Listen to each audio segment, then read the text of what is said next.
So James, very, very welcome to the podcast, James. Thanks for having me, guys. I'm delighted to come on.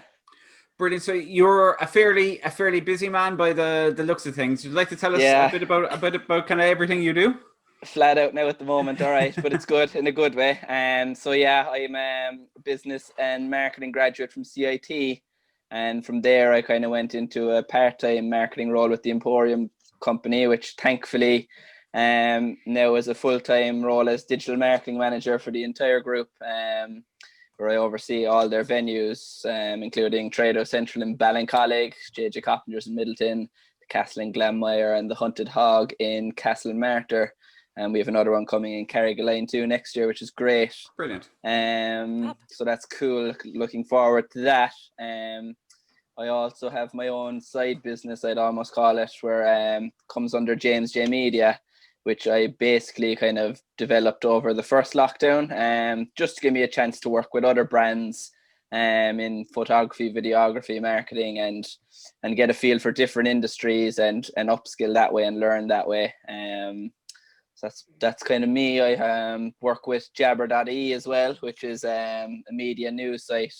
So myself and John Hartnett have a thing going with that, which is lots going on, as you said. Yeah, you're very busy, to be fair. Yeah.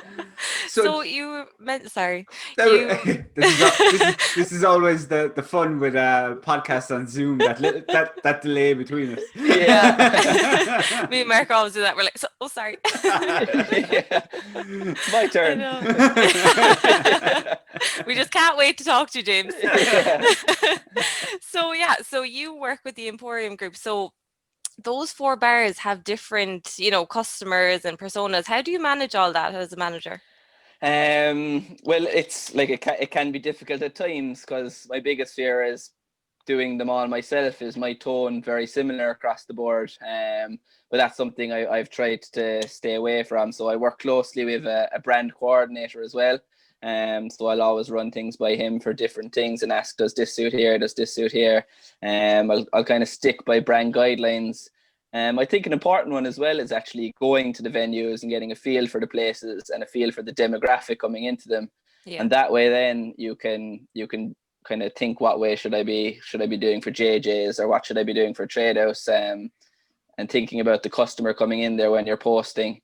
In terms of managing them all, I find like scheduling stuff is really helpful, because you don't get bogged down. The Facebook Creator Studio I find very good at the minute. Yeah, so handy.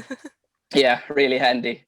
But yeah, it's just getting a feel for the demographic, trialing different strategies, seeing what works where, like what platforms are better for different venues and things like that. Yeah, In terms, James, of those personas, do you find they're very different between the different venues? Yeah, big time, especially JJ Coppingers in Middleton, I feel, is a much more kind of, we're going down the line of being a whiskey bar and kind of telling stories and stuff like that. And then Trade House is kind of a lot of corporates and stuff come in there. So that's different again. And like the Castle, then you can be a bit more bold on, I think, because it's you can like have fun with it. Exactly, the regulars all kind of are on board for the banter, and it's kind of a real local bar where kind of people know the staff really well and things like that. So whereas you could be a bit bold with a strategy or a video or something on the Castle, it might be a bit risky to do that on Coppingers then, if you get me. Yeah. Gotcha. You have a good bit of fun with Trade House as well. Like I know all the staff, and they're very involved staff, to be fair to them. The staff are brilliant, to be fair. Now thankfully there's a great team in each venue that are all willing to get on board, and any video ideas I have or photo kind of campaigns, they're all like, yeah, we'll do it, no problem, and they all come down and help out. It's brilliant, which I think is good from a customer perspective too, that they see the staff are happy in their job and having fun and easy to relate to, kind of a thing. They even get to know them before they even go in exactly there. Like, yeah, absolutely. No, they're brilliant staff, like, and they're, because some places you just can't get people into videos, but all of your staff seem to be in them all the time, so it's brilliant. we actually only did we're doing a Christmas campaign now for the minute at the Castle, and it's kind of all based on the tagline, after all it's still Christmas, that we can still do things. But all of them came in. We went down a bit of traditional marketing, and we got a billboard done this year and all of them came in. So we got we photographed them individually over COVID and photoshopped them together. But we have pictures of everyone going on a billboard now, the staff in their Christmas jumpers and our tagline on it. That's brilliant. And Yeah, they're probably so excited, and all their family and friends are like, wow, you're on a billboard. Yeah, exactly, yeah. James, with all the different venues and the different campaigns, do you actually have different digital KPIs basically for the different premises then as well? Not really. I think it's just we kind of we set out plans each month. We have our goals, and then it's almost like a checklist. Let's get this done, and we drive through it that way. So I presume that it's the engagement numbers are probably hugely important for you, especially when you're trying to drive footfall. Definitely. Yeah. And brand recognition and plenty of interaction on the content would probably be the major KPIs, would they? Exactly. Yeah. Interaction. We're all about not really having a hard sell, if you get me. It's kind of like showing the product, but not trying to push it in people's faces. Like that Christmas campaign now with the video we kind of did a video, all the staff again in their Christmas jumpers, and it was about them putting up the decorations and clips like that, and it just showed the venue rather than us selling, and that worked really well. The engagement on that post was huge, and lots of clicks into the website and things like that. Yeah, because for any of our listeners not in Ireland, we are coming out of level 5, so the restaurants can reopen, and you were quick to the mark, getting your reservations up, because I know like a good few bars still don't have the reservations up, and I feel like anyone who was quick to the mark is almost booked out. Yeah, definitely. It was cool. It was strange. There was hundreds of bookings come in after it went off. It was crazy, but good. We can't complain. Really good. Yeah, I feel like because I have bookings in Trade House and the Castle, and I was like, James, let me know when it's going up. I need a booking. I feel like we all just want to get out. I gave Pam the pre-sale link.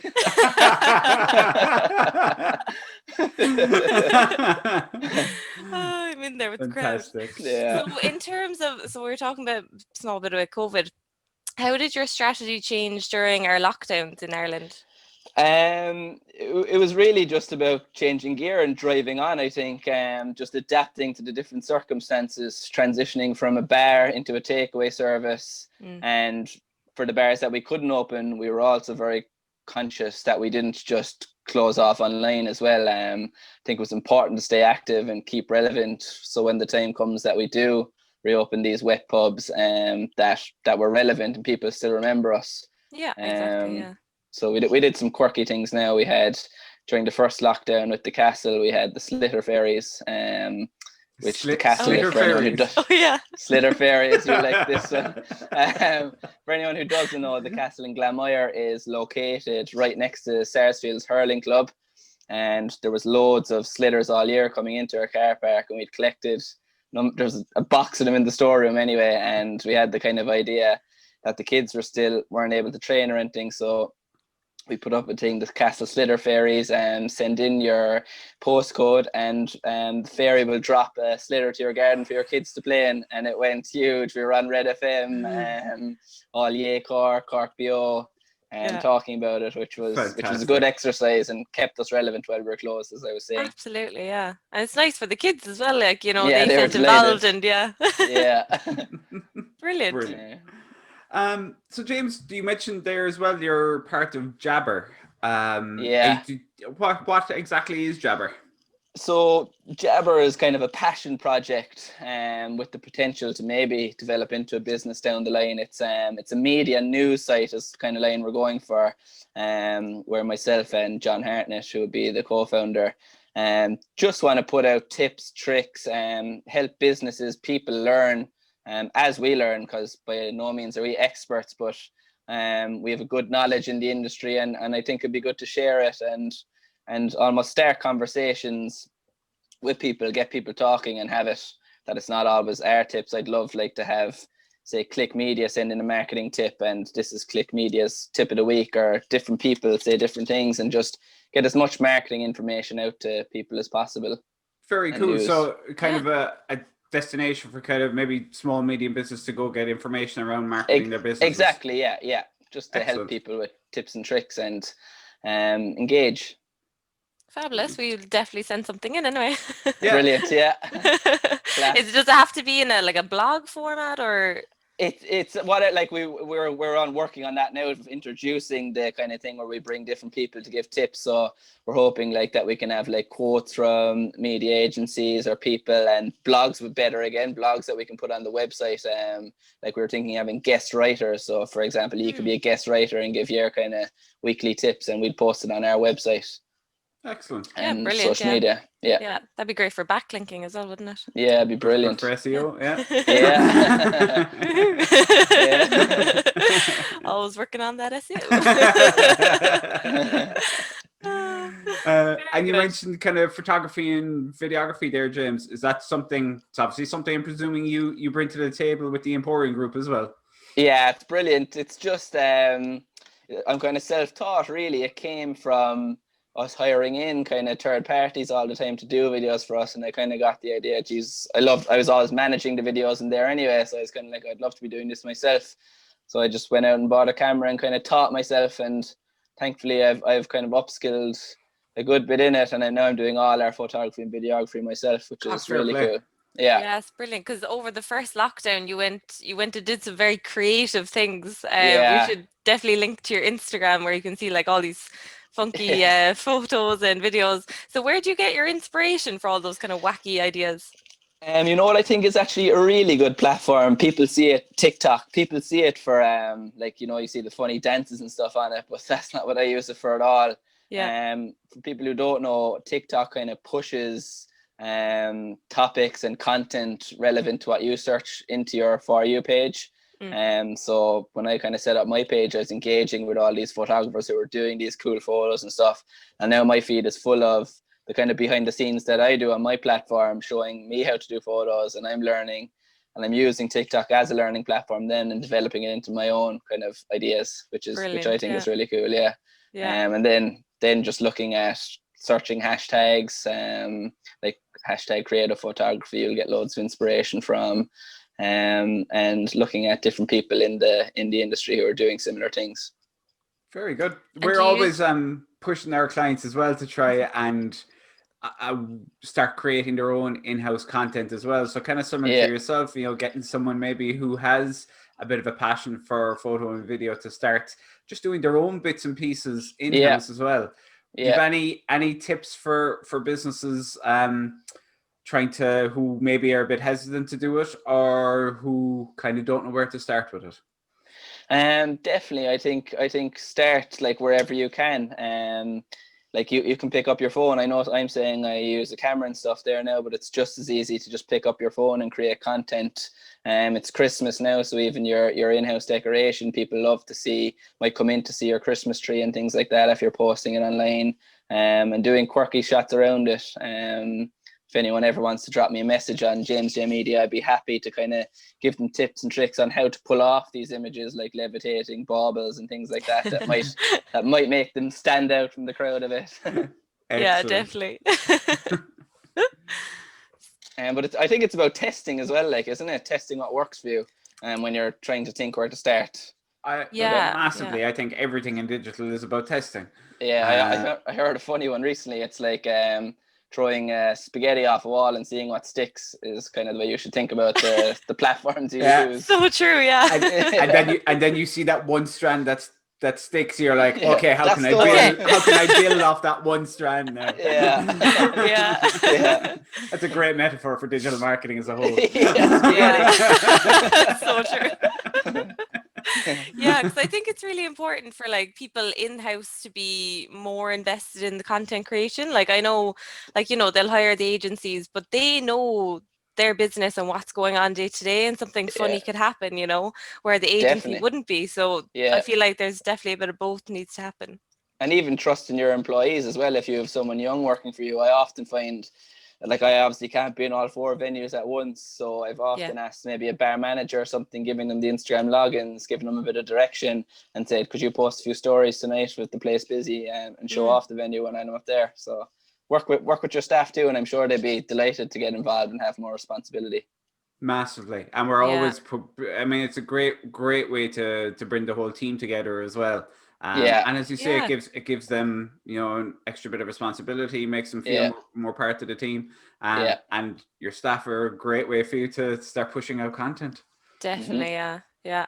Especially the young ones with their TikTok and all that crack. You're like, yeah, you do the dance there. I sound like so old now. Oh my gosh. The young ones. I'm still young, I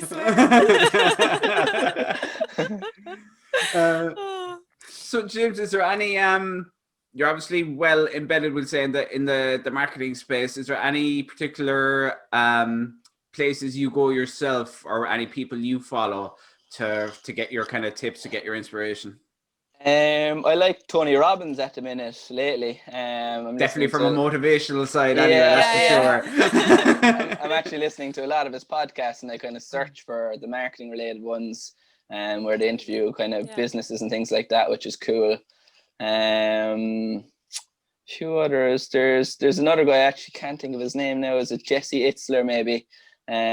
He's cool. He talks about his business journey and kind of marketing things he's done in the past, which I find very interesting.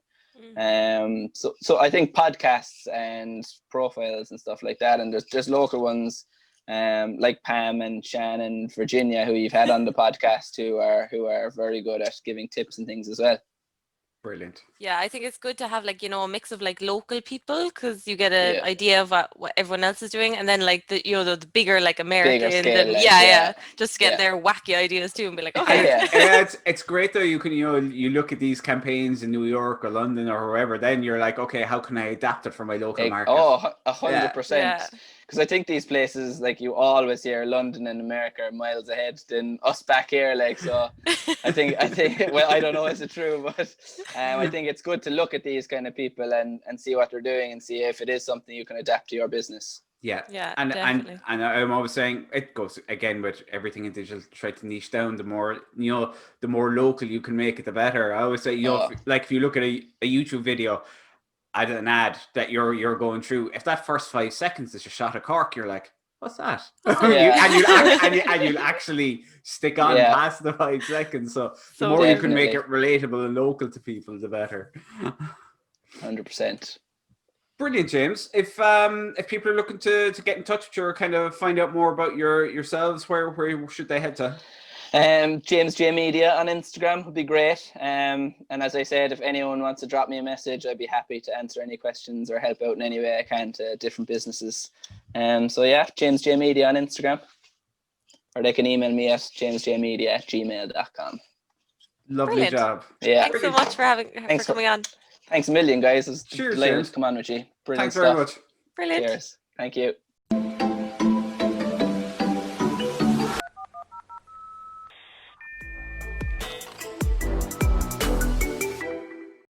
Thanks so much for listening to this week's episode of the Digital Marketing Scoop. If you haven't subscribed yet, please search the Digital Marketing Scoop at any of your favorite podcast platforms and subscribe. And if you'd like to follow us on LinkedIn or Instagram, just search for Click Media and Marketing. That's CLIQ Media and Marketing, and we'd love for you to follow us.